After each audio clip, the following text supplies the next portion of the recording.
Kevin De Bruyne once told José Mourinho he wanted to play every minute, not some minutes, not cup games, every minute. It wasn't arrogance, it was conviction.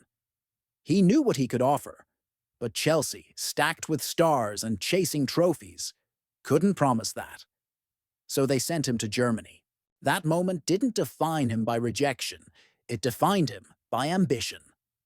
And ambition is what carried Kevin, nicknamed Tintin for his resemblance to the comic book adventurer, through a career full of twists, trials, and triumphs. Born in Drongen, Belgium in 1991, Kevin was a quiet child, often misunderstood.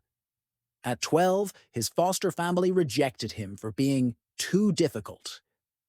That wound could have broken him, but instead he poured all of his emotion into football. Every pass, every run, every strike became his language of defiance. By 2008, he had broken into Genk's first team. The 2010-11 season was his breakthrough. De Bruyne's vision and passing helped Genk capture the Belgian Pro League title, and suddenly, Europe was watching. Chelsea signed him in 2012, but sent him on loan to Werder Bremen. In Germany, he thrived. 10 goals, countless assists, and a reputation as one of Europe's brightest young midfielders. Back at Chelsea, Kevin wanted more than rotation. He wanted responsibility. When that wasn't possible, he moved to Wolfsburg, and there he became the Bundesliga's assist king.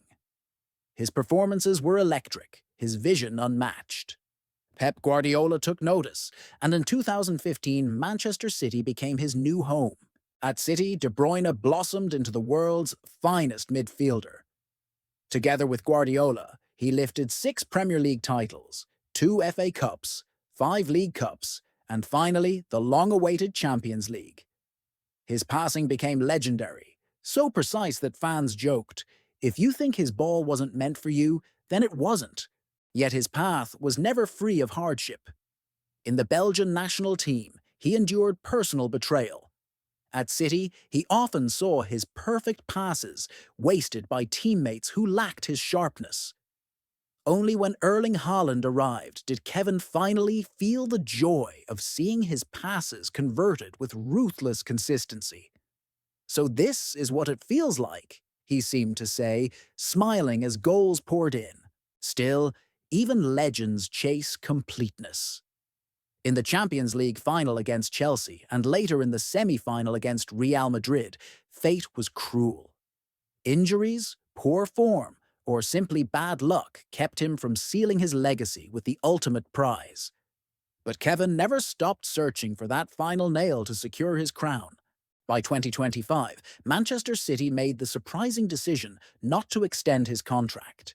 At 33, the club was reshaping its squad for the future, and Kevin, despite his legendary status, was part of that transition.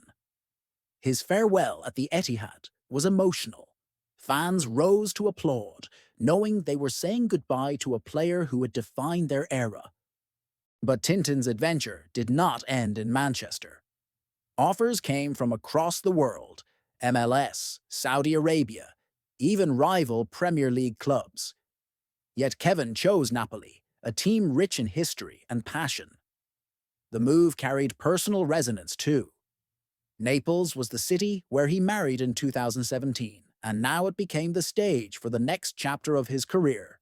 For Manchester City fans, Kevin De Bruyne will always be more than a player.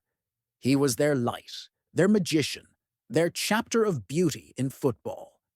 His farewell was not an ending, but a turning of the page. Like and subscribe for more football legends.